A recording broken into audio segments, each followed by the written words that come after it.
जय सिया राम दोस्तों। आज हम एक ऐसी शंका का जिक्र आपसे करने वाले हैं जिसके बारे में बहुत कम ही लोग जानते होंगे। दोस्तों, आपने देखा होगा जब देवासुर संग्राम हुआ तो राजा दशरथ की रानी कैकेयी ने रथ के पहिए की चकील टूटने पर अपने हाथ की उंगली उसमें डाल दी और रथ दौड़ता रहा और उनकी उंगली नहीं टूटी। अब दोस्तों, जब लोहे या किसी अन्य धातु की मजबूत कील तक टूट जाती है और यहाँ पर कैकेयी की उंगली नहीं टूटी, बहुत ही आश्चर्य की बात है। अब आप यह भी कह सकते हैं कि यह तो उन्होंने अपने सतीत्व के बल पर कर दिखाया, लेकिन यह भी सत्य नहीं है। दोस्तों, आखिर सत्यता क्या है? जुड़े रहिए हमारे साथ अंत तक।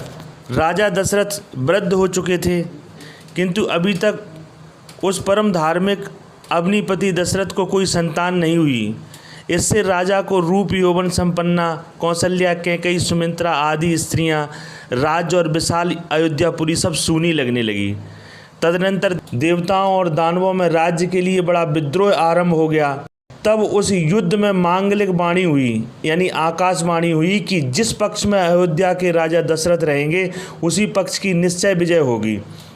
फिर तो उस वाणी को सुनकर वायु देवता ने शीघ्र ही जाकर राजा दशरथ से युद्ध की प्रार्थना की और राजा उस युद्ध में सम्मिलित हुए। भयानक संग्राम हुआ।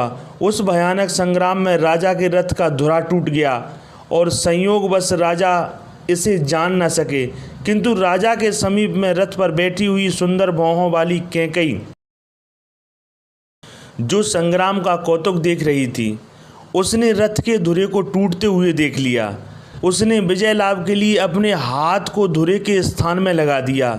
दोस्तों, पूर्व में जब कैकेयी का शैशव था तो उसने सोते हुए मुनि का मुंह स्याही से काला कर दिया था, जिससे मुनि ने उसे श्राप दे दिया था कि तेरा भी मुंह अपयश से काला हो जाएगा, कोई तुझे देखना नहीं चाहेगा। फिर जब वे मुनि चलने लगे तो बड़ी भक्ति से उनका आदर सम्मान करते हुए उन्होंने मुनि का दंड उनके हाथ में पकड़ाया था। इससे वो प्रसन्न हो गए।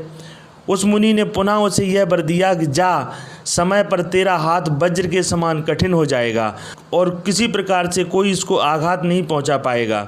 उसी वर को स्मरण कर कैकेयी ने अपने हाथ को धुरे में लगा दिया था।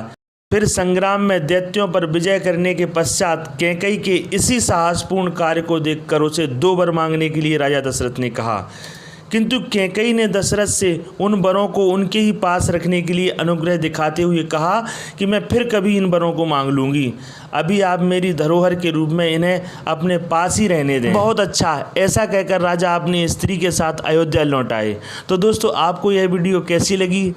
अगर यह वीडियो आपको अच्छी लगी हो तो लाइक करें, सब्सक्राइब करें। ग्रंथ।